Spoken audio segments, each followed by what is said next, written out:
My name is Grace. I'm 34, and last July, my family told me I wasn't real family, to my face, in front of my children. My aunt blocked the front door of my grandmother's farmhouse, looked me dead in the eye and said, "Who invited you? This is for real family." My mother was standing 3 feet behind her. She didn't say a word. She didn't even look up. I had just driven 11 hours from Nashville with my 2 kids, Mason, 7, and Lily, 4. They were sunburned and sleepy and excited to see cousins they hadn't seen in 3 years. Instead, my son watched his mother get turned away like a stranger. My daughter hid behind my leg. I didn't scream. I didn't beg. I loaded my kids back into the car, drove 1 mile down the road, and made a single phone call. 48 hours later, the people who shut that door were calling me, begging. Before I tell you what happened, if this story connects with you, a like or subscribe means more than you know, but only if it's genuine. Drop your location and local time in the comments. I want to know where you're listening from. Now let me take you back to the morning of July 11th, the day I woke up at 4 a.m., packed the car, and started the 11-hour drive that changed everything. 4 a.m. Nashville was still dark. I carried Lily out first. She didn't wake up, just curled into her car seat like a comma. Mason walked out on his own, backpack over one shoulder, eyes half closed. "Mom, it's nighttime," he whispered. "I know, baby. We've got a long drive." I'd packed the car the night before. Swimsuits, sunscreen, Mason's Nerf football, Lily's stuffed rabbit she won't sleep without, and a foil-covered dish of potato salad, my grandmother's recipe, the one she taught me when I was 12, standing on a step stool in her kitchen in Colton, Georgia. 11 hours, 700 miles, 2 gas station stops, one because Mason's bladder is the size of a walnut, one because Lily needed goldfish crackers, or the backseat was going to become a war zone. I hadn't been to the reunion in 3 years. The year before my divorce, I went alone because my ex said he didn't do her family. The 2 years after, I couldn't get off work. Back-to-back night shifts in the ER don't care about your family calendar. This year, I traded shifts with 2 coworkers. I called in a favor I'd been saving for 18 months. I wanted my kids to know their cousins, their uncles, their grandmother's land. We pulled into Colton at 4:15 p.m. I could see the cars from the end of the dirt road. 8, 10, maybe 12 vehicles parked across the grass. Country music drifted through the trees. Somebody had strung white lights along the porch railing. Mason pressed his face to the window. "Mom, are all these people our family?" I said yes. I was wrong about that. I held Lily on my hip. Mason walked ahead of me, Nerf football under his arm, already scanning the yard for kids his age. I carried the potato salad in my free hand. We climbed the porch steps, the same steps I'd climbed every summer since I was 6 years old. The screen door opened. My Aunt Marlene filled the frame. She didn't step aside. She didn't smile. She looked at me, then at the kids, then over her shoulder toward the living room where I could hear 15, maybe 20 voices layered over each other. Laughter, the clink of ice in glasses. Then she turned back and said it loud enough for anyone within 10 feet to hear. "Who invited you? This is for real family." My hands went numb. The potato salad almost slipped. Mason stopped walking. He looked up at me with that expression kids get when they know something's wrong, but don't have the vocabulary for it. Lily turned her face into my neck. I looked past Marlene's shoulder. 3 feet behind her, my mother, Donna Everett, 58 years old, holding a glass of sweet tea, eyes fixed on the floor. "Mom?" Nothing. She didn't look up. She didn't move. She took a sip of her tea. I gave her 5 seconds. I counted them. 1, 2, 3, 4, 5. She gave me nothing. Marlene was still standing there, one hand on the doorframe, like a bouncer at a club where I didn't meet the dress code. Behind her, the music kept playing. Someone laughed. The smell of barbecue drifted through the screen. My son's hand found mine. His fingers were shaking. I didn't scream. I didn't argue. I shifted Lily higher on my hip, took Mason's hand, and turned around. The potato salad stayed on the porch railing. I wasn't going to carry it back. We walked to the car. Gravel crunched under our shoes. Behind us, the screen door swung shut. Nobody followed. I buckled Lily in. My hands were steady because they had to be. I've started IVs on trauma patients while alarms screamed around me. Muscle memory doesn't care if your heart is breaking. Mason climbed into his seat without a word. He put the Nerf football on the floor and stared out the window. I pulled out of the driveway, past the row of parked cars, turned onto the county road, drove exactly 1 mile, pulled over under a pecan tree where the shoulder was wide enough. Engine off, hands on the wheel. Lily was already asleep. She'd been up since 4 a.m., and her body didn't know the difference between a road trip nap and a retreat. Mason spoke first. Quiet, careful. Mom, did we do something wrong? I turned around and looked at him. No, baby, we didn't do anything wrong. He nodded. He didn't believe me entirely, but he trusted me enough to let it go. I sat there for 2 minutes. Then I picked up my phone, scrolled past Marlene's name, past Mom's, past Russell's, past every person who was inside that house, eating food paid for by a woman who wasn't even there. I tapped one name, Grandma Viv. I didn't call to cry. I called because my grandmother was the only person in this family who deserved to know the truth. She picked up on the second ring. Her voice was warm, a little tired. She'd had hip replacement surgery 2 weeks earlier, and the painkillers made her drowsy by afternoon. Gracie, how's the reunion, sweetheart? Did Mason try the peach cobbler yet? I opened my mouth. Nothing came out.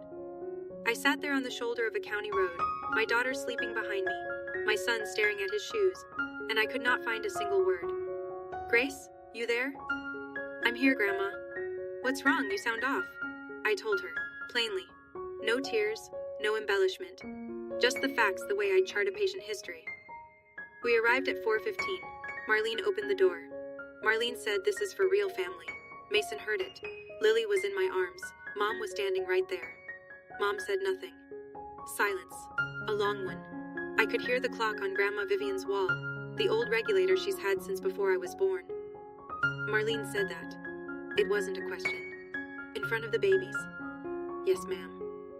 And your mother, Donna, was right there. 3 feet away, holding sweet tea. Another silence. Then Grandma Vivien exhaled.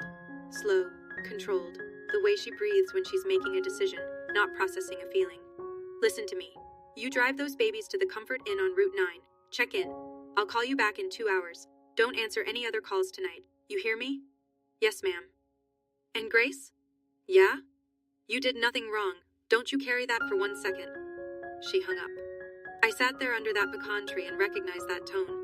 I'd heard it exactly once before, 20 years ago, when Grandpa passed and someone tried to pressure her into selling the land. That person doesn't have land anymore. The Comfort Inn on Route 9 smelled like chlorine and carpet cleaner. Mason sat at the small desk and opened his sketchbook. Lily woke up just long enough to ask for juice, then fell back asleep clutching her rabbit on the bed closest to the window. I sat on the edge of the other bed and stared at the wall. If I said nothing, if I let this blow over the way every other slight had blown over, here's what would happen. Marlene would keep running the reunion, keep deciding who counted.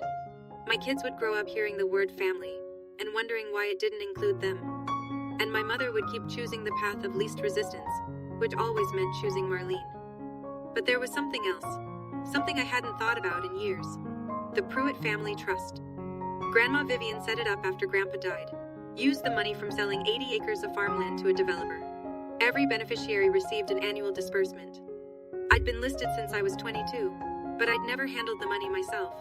When I was young and didn't have a permanent address, Mom offered to receive my share and hold it for me. I signed a form. I was 22 and trusted my mother completely. That was 12 years ago. I'd never revoked that arrangement. I'd never asked about it. Whenever I mentioned it, Mom said, "Marlene handles the finances for the family. Don't worry about it." Now, sitting in a motel room 60 miles from a house I'd just been thrown out of, I started doing math I should have done years ago. 3 years of disbursements I'd never seen. Not a deposit, not a check, not a word. Where did my money go? The next morning, I made instant coffee from the motel's front desk and opened my phone. The family group chat had 47 new messages. Marlene had posted at 9 p.m. the night before, an hour after I left. A photo carousel. The long table on Grandma Vivien's porch covered in checkered cloth and loaded with food, kids running across the lawn with sparklers, Uncle Russell at the grill, tongs raised like a trophy, and my mother, Donna, sitting in a folding chair, smiling, laughing, holding someone's baby, smiling, hours after she watched her daughter get turned away at the door. Marlene's caption, "Reunion was wonderful this year. So blessed to have real family together. God is good." 47 messages below it. Heart emojis. Best one yet. Miss you all already. Can't wait for next year. I scrolled through every single one. Not one person asked where I was. Not one person typed, "Hey, wasn't Grace coming?" Not one. 23 adults in that group chat. Most of them had seen me at reunions since I was in diapers. I'd held their babies, mailed birthday cards to their kids, sent flowers when Uncle Russell's wife had surgery. And when I vanished from a reunion, I'd driven 11 hours to attend. Not a single one of them noticed, or cared enough to ask. I put the phone down, picked up my coffee. It was lukewarm and tasted like nothing. Mason looked up from his sketchbook. He'd drawn a house with a big porch and stick figures standing in front of it. Two of the figures, a tall one and a small one, were off to the side, separate from the group. He saw me looking. He closed the book. My phone rang at 10:30 a.m. Uncle Russell. For 1 second I thought, finally, someone noticed. Someone cares. Grace, hey, look, I heard about what happened yesterday, with Marlene at the door. That wasn't right. I sat on the motel bed and waited. Because in my family, that wasn't right is never the whole sentence. There's always a but. But you know how Marlene is. She gets territorial about the reunion. She's been stressed about the planning. She means well underneath it all. Maybe next year we just... She told my kids they're not real family, Uncle Russell. Pause. My son asked me last night if he did something wrong. He's 7. He drew a picture of the house with everyone inside and us standing outside. He's 7 years old. Longer pause. I heard him swallow. Well, I'll talk to her.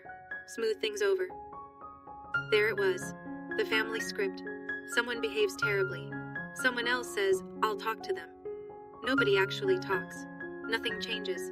The person who got hurt is expected to wait quietly until next year, when they'll be hurt again in a slightly different way. Don't talk to her, Uncle Russell. Stand in front of her. There's a difference. He didn't know what to say to that. I could hear his wife murmuring something in the background, probably telling him to wrap it up. Look, Grace, I'll see what I can do, okay? Just give it some time. He hung up.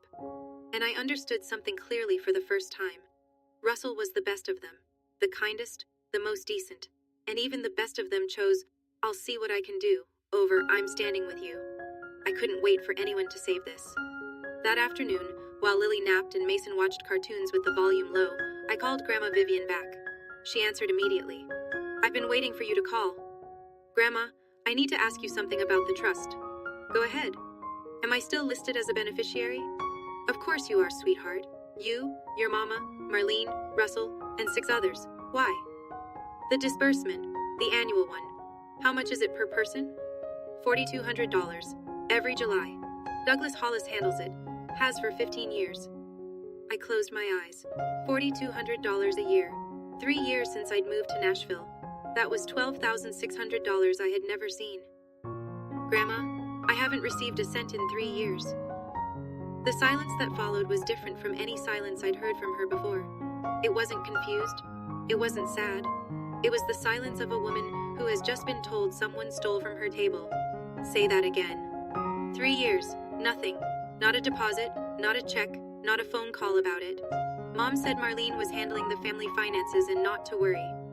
I heard her set something down, a glass maybe, placed slowly and deliberately on a wooden surface.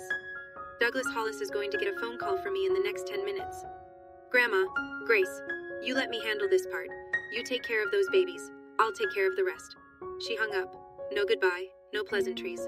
Just a woman who'd survived 70 years of managing land, money, and a family full of personalities, and who had just learned that someone had been playing games with all 3.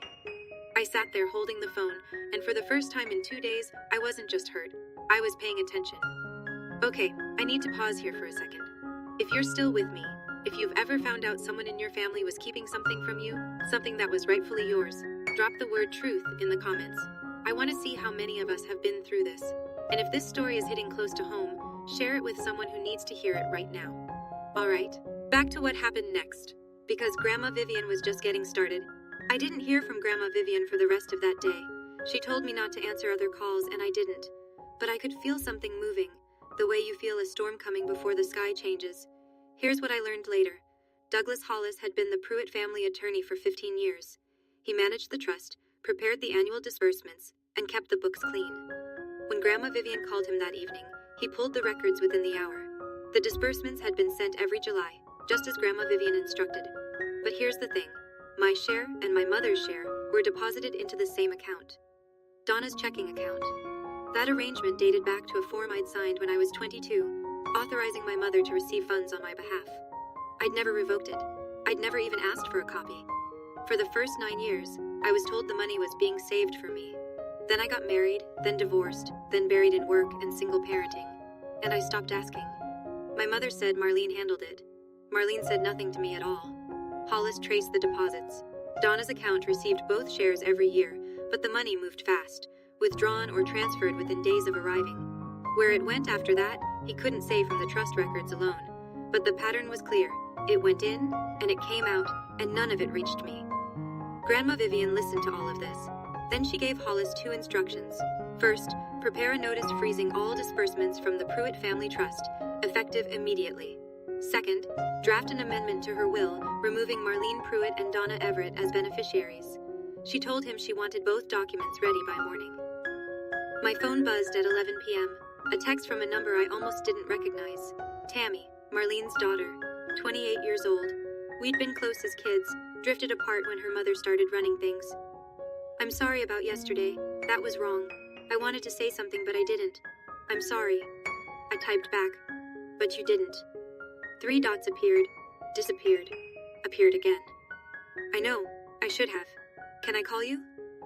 I stepped out onto the motel balcony. The parking lot was empty.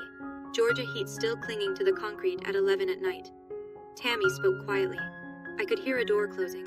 She was at Marlene's house, probably locked in a bathroom. My mom's been doing this for years, Grace. Not just to you. She controls who comes, who doesn't. She decides who's in and who's out. And the money, the reunion budget, Grandma Viv gives her $15,000 every year for the event. It doesn't cost $15,000. It costs about half that, maybe less. I leaned against the railing. Why are you telling me this? Because my mom looked your daughter in the face and told her she's not real family. Lily is 4 years old, Grace. 4. I was standing in the kitchen and I heard it through the screen door, and I can't pretend that's okay. I've been pretending for too long. I didn't respond right away. I was doing the math. $7,000 a year, skimmed off the reunion budget. For how many years? Tammy added one more thing before she hung up. Her voice dropped even lower. Grandma Viv called my mom about 20 minutes ago. I've never heard Mom sound like that before. Sound like what? Scared. Donna called at 7:30 the next morning. I'd been up since 5. ER nurses don't sleep past 5, even on the worst days of their lives. Grace. Her voice was tight, controlled. Not the voice of a woman about to apologize. The voice of a woman about to manage a situation. What did you tell your grandmother? I poured water into the motel coffee maker, pressed the button. I told her the truth. You had no right to drag her into this. This is between family. I almost laughed. Almost. That's funny, Mom. Yesterday I wasn't family. You're being dramatic. Marlene was just trying to. Mom. I kept my voice flat. The same tone I use when I'm telling a patient's family that the next few hours matter. My son asked me if he did something wrong. My daughter buried her face in my neck because a grown woman told her she doesn't belong. Don't tell me I'm being dramatic. Silence on her end. I heard a coffee mug clink against a counter. She was at Marlene's house. Of course she was. Your grandmother is threatening to freeze the trust. She's talking about changing the will. Do you understand what that means? I understand exactly what it means. Then call her. Fix this, before it goes too far. Fix this. 2 words that told me everything. She wasn't calling because she was sorry. She was calling because the money was at risk. She didn't dial my number for 24 hours after watching me get turned away with her grandchildren, but she dialed it within 12 hours of learning her disbursement might disappear. You had 20 years to stand up for me. You had 5 seconds at that door. You chose nothing. And now you're calling me to fix it? She hung up first. It landed at 2:14 p.m. A group message, text and email, simultaneously, sent to every beneficiary of the Pruitt Family Trust. 11 people. Grandma Vivien didn't do things halfway. I was sitting on the motel floor, helping Lily color a page from a dollar store coloring book, when my phone lit up. I read it once, then again. This is Vivien Pruitt. I am writing to inform every member of this family of the following. Effective immediately, all annual disbursements from the Pruitt Family Trust are frozen until further notice. I have instructed my attorney, Douglas Hollis, to prepare an amendment to my last will and testament. Marlene Pruitt and Donna Everett will be removed as beneficiaries until they deliver a written, public apology to my granddaughter Grace Everett and her children, Mason and Lily, for their conduct at the family reunion held at my home, funded by my trust. Additionally, I have requested a full accounting of reunion expenses for the past 5 years, as the figures do not match what was reported to me. I built this trust so that this family would take care of each other. I will not fund a gathering that turns away my own blood. Vivien Pruitt. I set the phone down. Lily looked up. Mommy, you okay? Yeah, baby, I'm okay. I was more than okay. For the first time in my life, someone in this family had put the truth in writing. Not a whisper in a hallway. Not a vague, I'll talk to her. A statement, with names attached, sent to everyone. My hands were shaking. Not from fear. From something I hadn't felt in a long time. The feeling of being defended. Within an hour, my phone started ringing. And it didn't stop. Uncle Russell called first. His voice was different now. No, you know how Marlene is. No suggestion to give it time. Grace, please. I've got tuition payments for Tyler next month. I was counting on that disbursement. Can you talk to Mama Vivien? Explain that I had nothing to do with this? Then Derek, my cousin. What happened? Why is the trust frozen? I didn't even know you were coming to the reunion. Then Nicole, another cousin. Grace, I know this situation is terrible. I really do. But my kids' orthodontist bills, I didn't do anything wrong. Can you ask her to at least release the individual shares? Then Aunt Patricia, who married into the family 30 years ago. Honey, I don't even know the full story, but Russell is pacing the kitchen, and I need you to know we love you. 6 calls in 2 hours. Every single one followed the same pattern. A brief acknowledgement that something bad happened, followed by a longer, more urgent plea about money. I listened to each one. I didn't make promises. I didn't lecture. I just said the same thing, calmly, every time. I didn't freeze anything. Grandma Vivien did. And she did it because not one person in this family said a word when my children were called not real family at her front door. After the 6th call, I turned my phone off. Mason had stopped drawing. He was watching me from the desk chair with serious eyes. The look he gets when he's cataloging something he doesn't fully understand, but knows is important. Who keeps calling, Mom? Family. He thought about that for a second. The same family from yesterday? Yeah, baby. The same ones. He went back to his drawing. Quick pause. I need to ask you something real. If your grandmother sent that message, freezing everything, naming names, putting it all in writing, would you feel relieved? Or would you feel guilty? Because I felt both, at the exact same time, and I didn't know which feeling to trust. Tell me in the comments, relieved or guilty? I read every single one. All right, let me tell you what happened next, because Marlene wasn't finished. 24 hours after Grandma Vivien's message, Marlene made her move. A new message appeared in the group chat, her tone suddenly measured, suddenly reasonable. This has gone too far. Family meeting tonight, 8 p.m., Zoom. We need to settle this like adults before Mama makes decisions she can't take back. Everyone please join. I stared at the message. Marlene was trying to reclaim the room, pulling the family into a space she could control, framing herself as the calm one, the peacemaker, the adult. I wasn't going to give her the stage. Then my phone buzzed. A private text from Grandma Vivien. Join the call, sweetheart. I'll be there too. At 7:58 p.m., I opened my laptop at the motel desk. Mason and Lily were asleep in the bed behind me, a cartoon still glowing on the TV with the sound off. I logged in. 18 squares filled the screen. Russell and Patricia side by side. Derek alone in what looked like a garage. Nicole in her kitchen. Tammy in a bedroom. I noticed she'd positioned herself so the wall behind her was blank. She didn't want anyone to know which room she was in. Donna's square was dark, camera off, just her name. And in the bottom row, Grandma Vivien, camera on. Sitting upright in her hospital bed at the rehab center, white hair pinned back, reading glasses on. She looked like a woman waiting for a meeting she'd already decided the outcome of. Marlene unmuted. Her hair was done, lipstick on. She'd prepared. Thank you all for being here. Mama, I want to start by saying that I love you, and I think there's been a terrible misunderstanding. Whatever Grace told you, she's blowing this out of proportion. I simply said the reunion was for family. She took it the wrong way. Grandma Vivien didn't blink. Marlene talked for 3 minutes. She used the words misunderstanding 4 times, context twice, and taken out of proportion once. She mentioned how hard she works on the reunion, how stressful the planning is, how she would never intentionally hurt anyone. When she finished, the Zoom was silent. 18 squares, 18 faces, all of them looking at one, the old woman in the hospital bed. Grandma Vivien adjusted her glasses. Marlene, are you done? Yes, Mama. Good. Now I'll talk. She didn't raise her voice. She didn't need to. In my family, when Vivien Pruitt speaks slowly, you listen faster. First, you told my granddaughter she wasn't real family.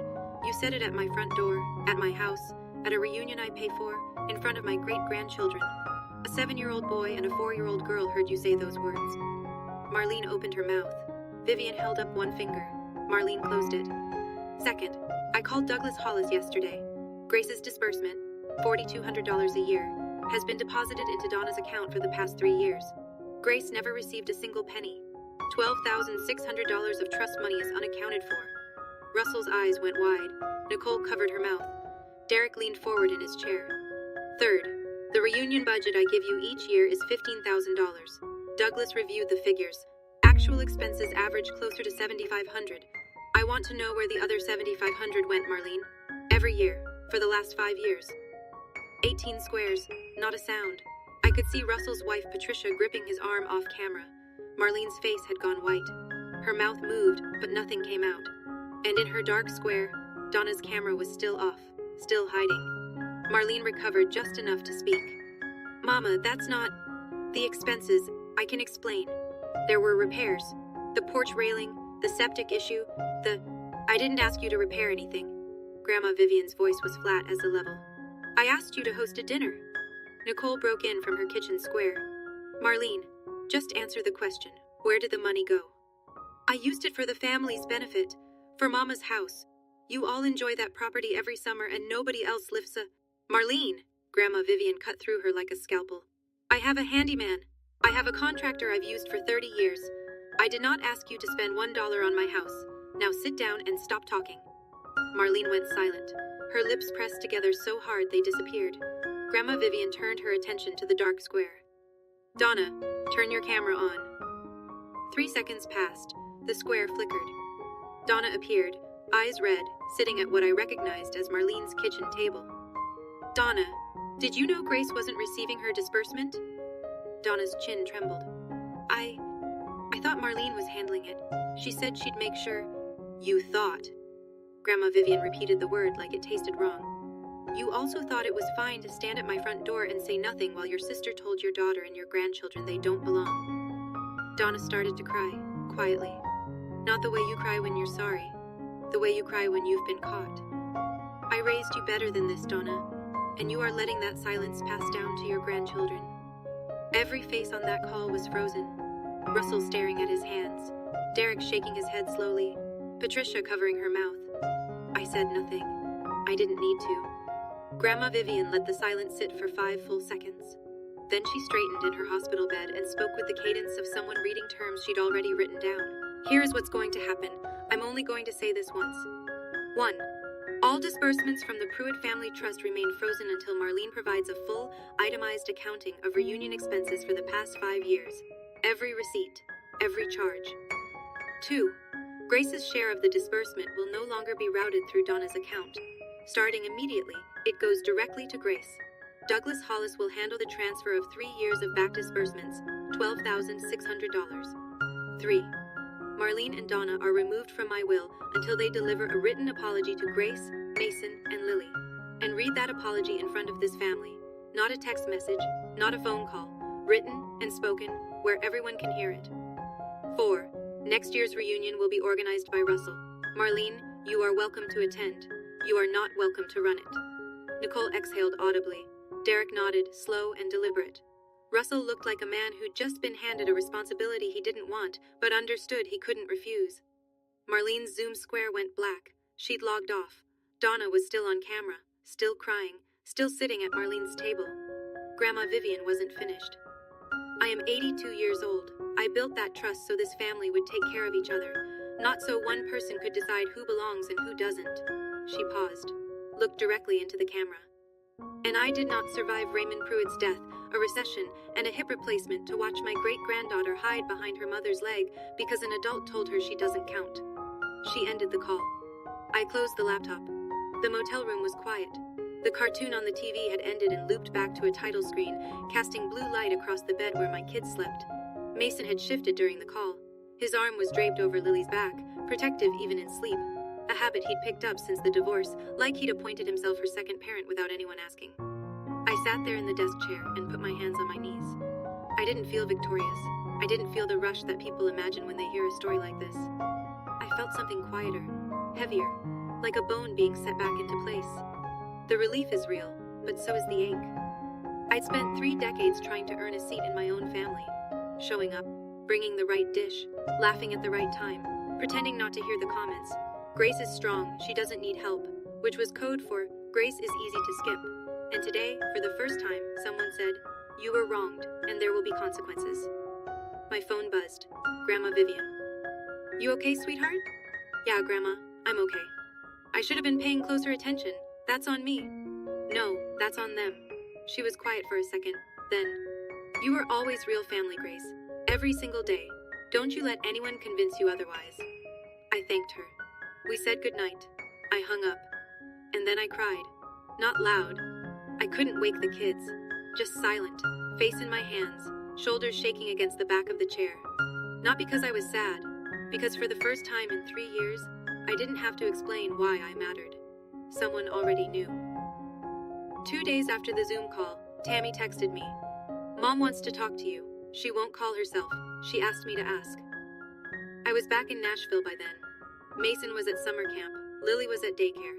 I was sitting in the hospital break room between shifts, eating a granola bar and staring at a vending machine like it owed me something. "What does she want, Tammy?" "She wants to know, if she writes the apology, will Grandma unfreeze everything?" There it was. Not "I'm sorry." Not "How are the kids?" Not "Can we talk about what happened?" Just, if I do the minimum, will the money come back? I don't control Grandma. I know, but Mom thinks you do. She thinks you're the one pulling the strings. I took a bite of granola bar, chewed, swallowed. That's the problem, Tammy. Your mother thinks everyone operates the way she does, moving people around, pulling strings, deciding who's in and who's out. I didn't pull any strings. I told the truth to the one person who would actually do something about it. Tammy was quiet. Then, I told her that. She didn't listen. Of course she didn't. Grace, for what it's worth, she hasn't slept. She's been going through drawers all morning, looking for receipts.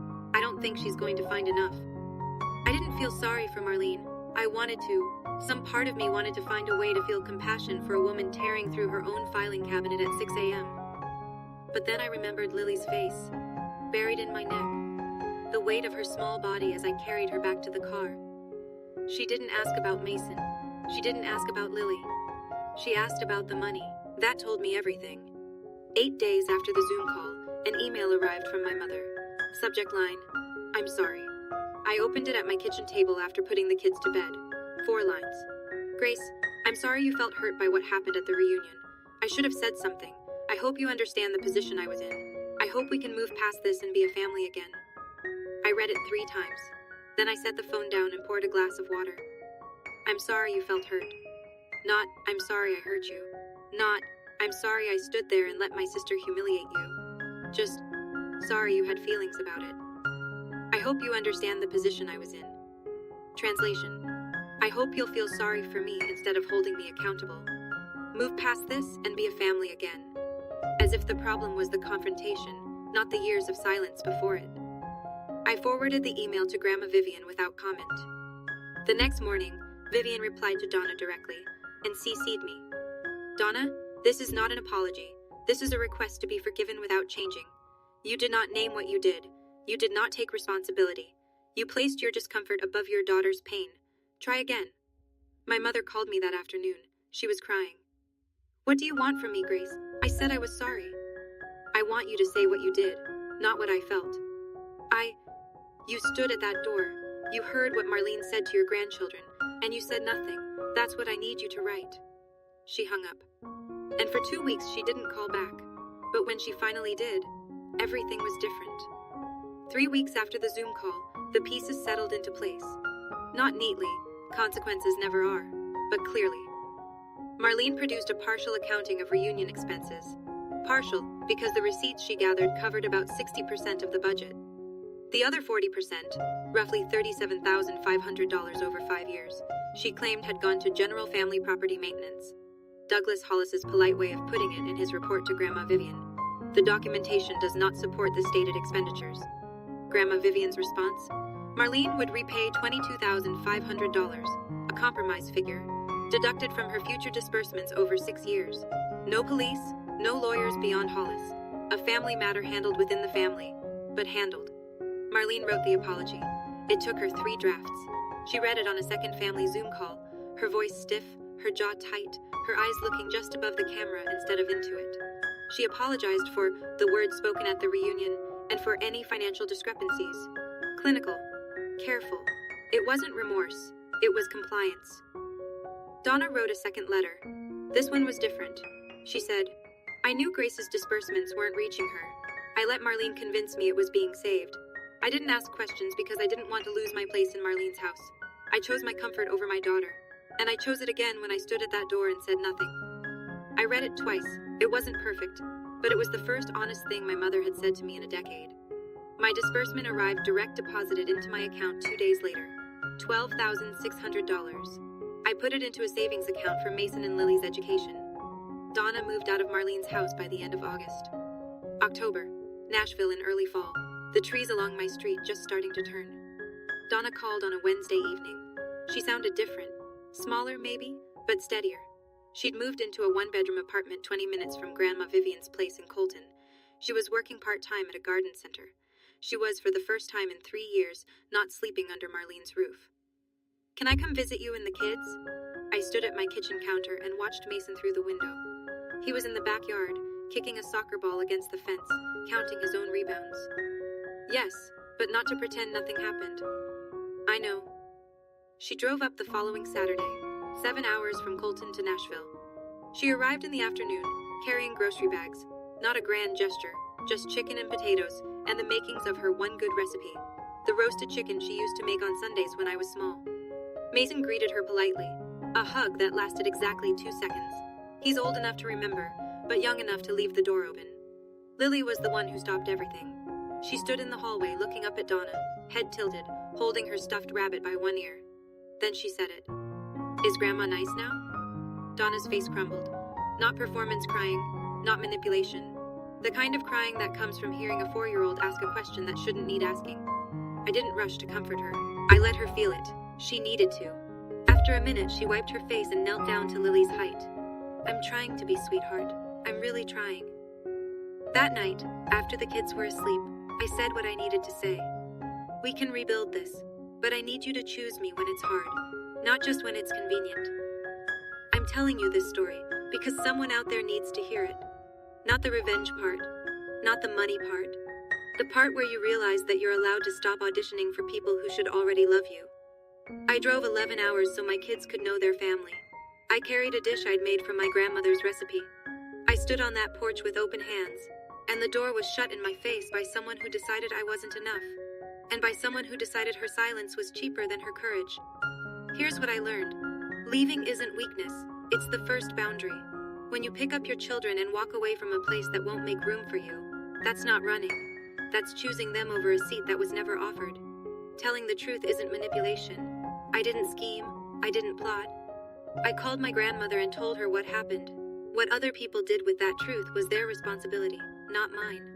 And silence in the face of cruelty isn't peacemaking. It's a choice. My mother made that choice at the front door. It took her 3 months to understand the cost. We're not fixed. My mother and I don't have a hallmark ending. We talk every week now. Sometimes it's easy, sometimes it's careful. She came to Nashville for Thanksgiving. She sat at my table. She helped Mason with his homework. She read Lily a bedtime story.